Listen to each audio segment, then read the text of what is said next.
Hey everybody, welcome to the second day. This is the second video, second day. We're going to continue to review the tentative agreements that are coming out of mediated negotiations. And so let's get started. I almost forgot. So we also have a mechanism where you can ask questions about the articles as you're reviewing them, as you're watching this video. And so the email this video was attached to, you'll see a link to a Google form, a Google sheet that you can go into and you can type in your question. What we want you to do is to make sure that you include the article. So what articles are from, Article 5, Article 3, Article 15, whatever it is. And then if you could actually include the section, that would be awesome. The section is those other numbers that are listed within the article. So for example, Article 13 starts with section 13.1, then it goes to 13.2.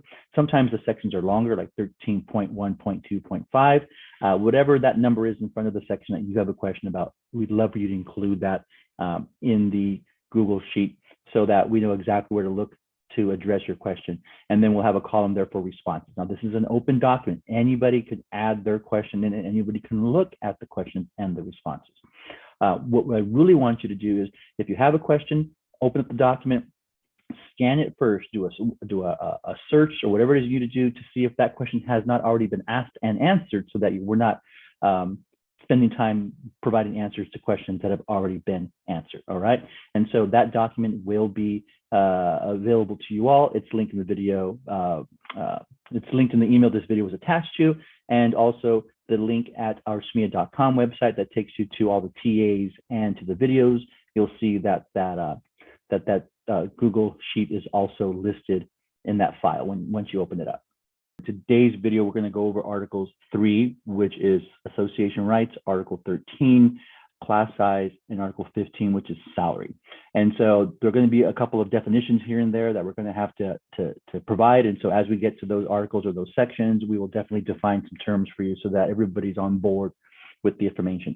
Just like yesterday's video, this video will be posted up at the link you'll find at www.smea.com. And also a link to the actual TA document. So those links exist back at the email this video was attached to. And of course, you can always go to smea.com and you'll find the links there on the homepage.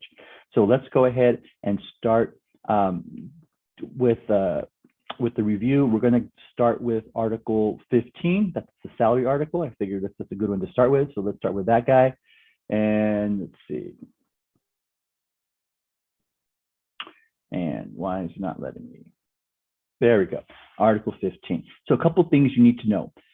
Two terms, on schedule and off schedule. Off schedule, let's start with that. Off schedule money is, think about it as one-time money or bonus money. Off schedule money means it's not on your salary schedule. It doesn't go towards retirement. It doesn't go towards your total gross earnings as far as STRS is concerned.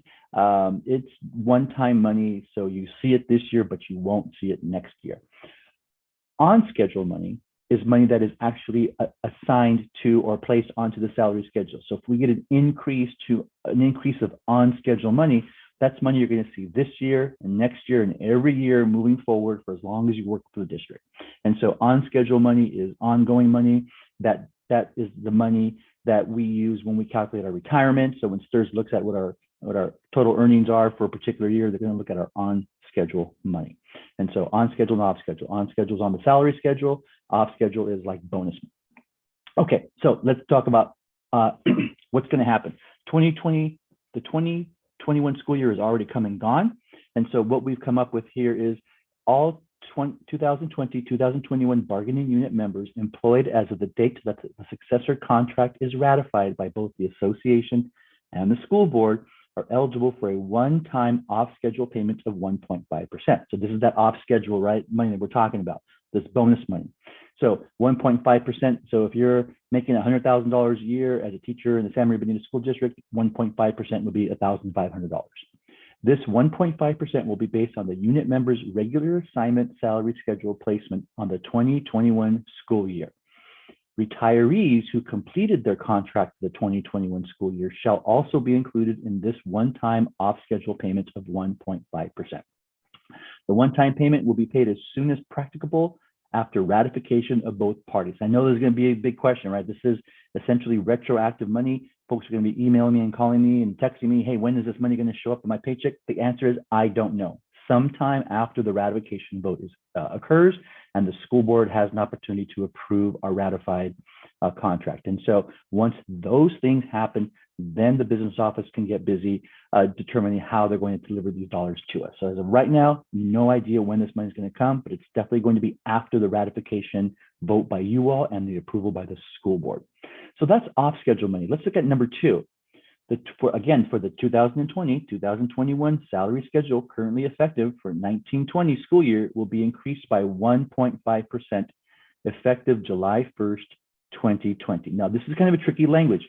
Last year, we were using the same salary schedule from 2019 and 2020, right? And so that would be if everything went the way it's supposed to, any increases we would have received last year would have been based off of the 2019-2020 pay schedule, right? So if it's a 1.5% on schedule increase, it would have been an increase to the 1920 salary schedule. So that's what's going to happen. All 2020-2021 bargaining unit members employed as of the date that the successor contract is ratified by both the association and the school board are eligible for this increase retroactive to July 1st, 2020. So you all will be receiving another retroactive check that'll be a 1.5% increase over your last year's salary. And it goes all the way back to the beginning of last school year. So it will be for the full school year. Again, if you were a $100,000 a year teacher last year, you're going to get a retro payment of $1,500 that's the 1.5% increase. Now that is on schedule money, so it's ongoing. So that money will be for last year. You'll see it again this year. Now you won't see it as a retro lump payment like you will for 2021, but ongoing, you'll see it as an increase to your regular monthly pay schedule and all the months going forward. Retirees who completed their contract for the 2021 school year shall also be included in this on-schedule payment of 1.5%. All right, so far we have a 1.5% off-schedule retroactive for last year. That's a one-time bonus money. We have a 1.5% on schedule for last year. You're going to get that retroactively, so it's going to come as a bulk of money from last year, but it is on schedule, so it stays on the salary schedule moving into all the successor years. Now let's look at 21-22. This is the year we're just starting here. The 2021-2022 salary schedule effective after the increase described in part 2 above is applied will be increased by 3% effective July 1st, 2021. All 2021-2022 bargaining unit members employed as of the date that the successor contract is ratified by both the association and the school board are eligible for this increase retroactive to July 1st, 2021. The retroactive payment will be paid as soon as practicable after ratification by both parties. Okay, so now we're talking about only on schedule money, no off schedule for the year 21-22, the year that we're just about to start. You'll get an additional 3% increase to your overall salary this current school year and then all school years into the future. So this is on schedule money, which means it's ongoing. Now, there was a bit in here about retroactive. That's this bit right here. What does that mean? Well, we're not going to get this thing ratified probably till mid to the end of August. But for those of us who have continued on from last year to this year, our first 21-22 paycheck is actually going to be in July. Our second 21-22 paycheck is going to be in August. Well, if we don't get this ratified until the end of August, we won't see an increase in our July or our August paycheck, which means the district will have to retroactively go back and pay us that 3% increase for those 2 months. All right. So retroactive increase for those 2 months will come at some time after everything is ratified. Now, once everything is ratified and the board approves it, and then we go forward, then the district business office will change the pay schedule in their system so that that 3% will be reflected in all of your ongoing payroll checks after ratification occurs. All right. So there's a little bit more retroactive pay there. You're going to get a 1.5 off schedule retroactive. You're going to get a 1.5 on schedule retroactive, both for 2021. And then you're going to get a couple of months of retroactive 3% for whatever your payroll would have been in July and probably August. Probably not more than that. I don't think it's going to go beyond that, possibly into September, but you will be seeing that money. It's not, you don't lose it because we ratify after July 1st. And then the last bit here of section number 4 is in the year 22-23, there's going to be another 1.5% on schedule money, right? Added to your total overall salary ongoing. So by the 2022-23 school year, we will have a total of 6% on schedule increase to whatever your salary was last year, plus that 1.5% off schedule money that you would have earned for the 2021 school year. And so that's the salary agreement that we have in place. And we think it came out pretty well. We originally were asking for 4.75 on schedule, looking at maybe 3 years. And so we actually did better than our original ask when it came to salary increases. So 6% total increase by 22-23. And of course, retroactive pay for all of last year, both off schedule and on schedule money. All right, so that's awesome. Okay, so let's go now to Article 3. Article 3 is our association rights. And there's some big changes. You know, this is the section that includes information or language about president's release. And we know that that's been a big issue. Right? District was really, against the idea of you all having a full-time release president.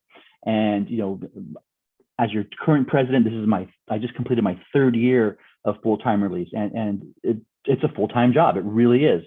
And so the district, like I said, was really against it. Well, during mediated negotiations, they came around and they provided what we thought was a good compromise. And what we have here, you're going to see a lot of blue, a lot of red aligned out. So what's really important here is if it has a line through it, it doesn't matter whose language it was that was proposed, it's not going forward. If it's not lined out, doesn't matter what color it is, that's part of the final agreement. All right. And so in here is language about the president when they do have a job partner. And so what the district did was they provided a proposal that had 2 sections. One section, if the president chooses to have a job partner and not be released full-time, but only be released half-time. And then another section, if the president and the association agree that there will be a full-time release president. So it gives the local president and the association some options moving forward. And so that's what this language here is all about. It talks about the president teaching duties shall be equally shared with another teacher, and the provisions in this section apply. Each year by June 1st, the parties shall meet and agree on how the president's shared teaching duties will be structured during the next school year. Accordingly, the president will follow all the requirements below, and these are some of the requirements. If a president was to choose to be a 50% release, 50%, the president shall meet with the unit member hired by the district. Of course, then they're going to submit that plan to the site administrator and the superintendent of human resources for approval. Both the president and the half-time teacher partner shall attend staff meetings and mandatory professional development opportunities, except when those events conflict with the president's scheduled responsibilities or participation in district meetings. So, if I chose to go 50% and I got things going on Thursday afternoons, meetings, things that are scheduled, places I have to be, then of course I just let my local my principal know that I won't be able to be there. And then there's some language here about what that might look like, right? 72 hours ahead, if possible, notifying your site administrator. And then there are going to be some times where, of course, the district is going to know that I won't be available because I'm going to be in meetings with them. And so that's what this last little bit is when it refers to the superintendent of human resources. Now, it is agreed that the association will pay 1/2 of the cost of the replacement of the president, including fringe benefits, with the district paying the other 1/2 of said cost. And so all this in black was existing language, so it was just kind of modified. The district wanted to include language that says that they're going to bill us in certain increments, and then we're going to have to, or a certain time schedule, and then we're going to have to be able to pay our bills on time, which SMEA always does, right? So that is not a problem at all. Now, when the president's released full-time from all district duties to serve the association as president, then the president shall be considered on paid leave during their terms as president. Now, what's important about this is being on paid leave does not negatively impact the president's retirement, doesn't negatively impact their numbers of years of service, things like that. So whoever the president is will still be contributing to their STRS, will still get years of service, all that good stuff. It is agreed that when the president is released full-time for all duties and serving only the association will pay 3/4 of the actual cost of the president, including fringe benefits, with the district paying 1/4 of the actual cost. So even though the president is going to be released full-time, the district is still going to pay 1/4 the total cost for that president, whatever that is. And that's their salary and all the associated fringe benefits that go along with being an employee, certificated employee in the district. Here's more language about how that billing is going to occur. Let's see. If the event the association does not make timely payments of amounts due, the president's release time and related payment requirements will be reduced. And so this is just like, what's the penalty if we don't pay our part on time? Again, SMEA always pays its bills on time. That's why we have a treasurer. A former president who completes their term and terminates their release time shall be returned to their previous assignment unless that assignment is not available, in which case they shall have the rights of any other bargaining unit member whose position is eliminated. So the president, basically, if the position isn't available, they will be treated as an involuntary transfer and get back into the classroom or the counseling or whatever their previous position was before they became full-time release president. And let's see. And there's a little bit more here, again, just about kind of the specifics of how it's organized. You have to notify the district by the 15th of February what the president's release is going to be for the following year. So that means we need to get our elections completed by then. Whenever we're electing a new president, we need to have them complete before the 15th so that incoming president for the following year can decide if they want full-time or half-time release, and then they can notify the district about what their decision is. All right. And then this is all in black. This is all existing language. This is nothing new here. So none of this was negotiated. The LMC Labor Management Council, this is all existing language. And I'm going to go down to a section that is actually new. And I want to make sure everybody gets eyes on it. So again, this is all existing language related to LMC. It's all in black. And then we come down to this, section 3.7. So a few years ago, the state passed AB 119. This was right about the time that the Janus case had been decided at the federal level. And so what AB 119 states basically is that districts must provide certain information to their association, to the Teachers Association, so that the association can be aware of who all of their members are. So it's information like their names, the sites they work at, their assignments, grade level, are they nurses, are they counselors, or are they psychologists, what are they? And then some information about them so that the association can deal directly with their members. And so this is considered an AB 119 report. This AB 119 report is for the total membership, but it's also a monthly report for any new hires coming in. This is how the state of California was attempting to protect unions, public unions, by passing this law that says, okay, well, Janus says you don't have to be part of the union, but AB 119 says that the local district has to make sure that the local association is aware of who all the members and potential members are. This language was actually negotiated into our contract 3 years ago, but it was never printed in our contract, and nobody really knows why. I don't think it was anything malicious, and there was no conspiracy. It just didn't happen. We've been following this language all these years, so it's not like the district wasn't complying. They were fully complying with AB 119 language, and so really what we've done is we've agreed to make sure that it gets injected into this contract so that it does get printed along with the rest of the agreement. And so all this in green is the language that we negotiated 4 years ago. And so it's not new in the sense that it wasn't negotiated this year. It's just new as far as being put into print and into a tentative agreement document. And so all of this, right, that's all it is. Okay. And so that is Article 3. And then the last one we're going to go over is the class size. That's Article 13. We'll talk a little bit about this. Let's make sure, again, some definitions, right? We have grade span averages, and then we have actual caps or max classroom sizes. So a cap or a max classroom size is the maximum number of students that can be in any given classroom. Doesn't matter what campus that classroom is on, there's going to be a maximum number of students. The class size averages across the district, that's a different thing. So class size averages are taking into account all the classes at that grade level, or with, let's say, a grade span like TK through 3. And then you take all the classes and you average them out to see what the class average is across the district. So those are two numbers that are both in here. And so this first section says the averages in grades TK through 3 are going to be 27-1. So that means you could have some TK3 classes that are smaller, you're going to have some that are larger, but the average cannot be more than 27-1 district-wide. And then for grades 4 through 6, the averages cannot be more than 30-1, right? So these are concerted efforts the district's going to make to keep class size averages down. Now let's go down to here. Again, all the stuff in black is all existing language. It's the stuff that was already in the contract that just expired. Well, not just expired, expired a year ago. So no new language here. This is all about LCFF and GSA. If you want to know, GSA is grade span adjustment. So these are additional dollars that the state provides to districts based on their local control funding formula. And so that's what this is. So we go down here a bit more and we're going to look at, here we go. So the district-wide average for all classes in grades TK3 shall be 27-1. So this is district-wide averages for classes TK3. So they look at them as a group. And so not just TK, not just first, not just third, but collectively, those grade levels, the average would be 27-1. And then we go down a little bit more, and no single class in TK3 shall have more than 32 students. Should any section of, this is new language now, should any section of physical education, instructional music, or choir exceed the grade span specific cap, right? And the cap here for TK3 is 32, referred to in this section, plus 8, that class shall receive additional supervisory support. So what does that mean in real numbers?